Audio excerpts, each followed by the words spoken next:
So I remember growing up at the Passover Seder, and there were all these symbolic meanings for every food that we ate. There was meaning for everything on the Seder plate, and that was great.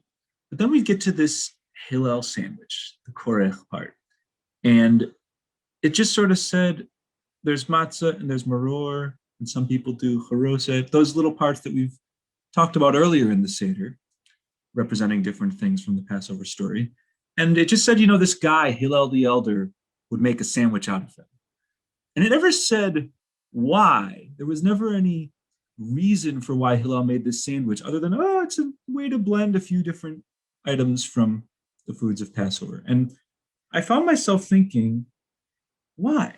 Like, why did this guy Hillel do this? And why would we mention him to this day when making the sandwich? And so I didn't know for a long time, but I came up with a theory. And I can't prove the theory, but I like theories. So my theory is that this guy, Hillel the Elder, he's of course known for a famous three-part quote.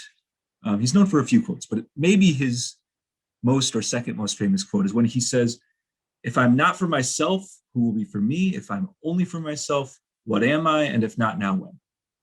I think that this Hillel sandwich is called the Hillel sandwich because it ties to that threefold question. The first question, if I'm not for myself, who will be for me?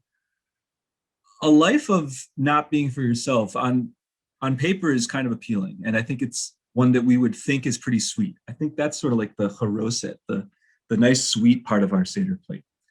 So that first question ties to the charoset. If I'm not for myself, who will be for me? Then if I'm only for myself, what am I?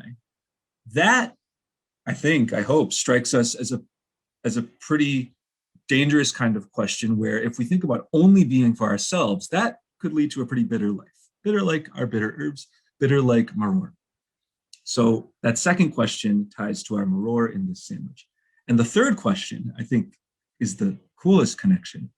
If not now, when? That the last piece is matzah. So you're probably like, why would that tie to matzah? Well, what's matzah? Matzah is urgency. Matzah exists in our liturgy because, we're rushing out of Egypt and we have to hurry. And matzah is a kind of unleavened bread that only exists when you hurry, when you don't allow it to rise. So that last piece of this sandwich, the matzah, ties to if not now, when. So our threefold question all of a sudden becomes, if I'm not for myself, who will be for me? If I'm only for myself, what am I? And if not now, when? Matzah. And we push them all together because those three questions belong together, not separate. They work best in tandem. And then we eat it. And I think it's pretty good.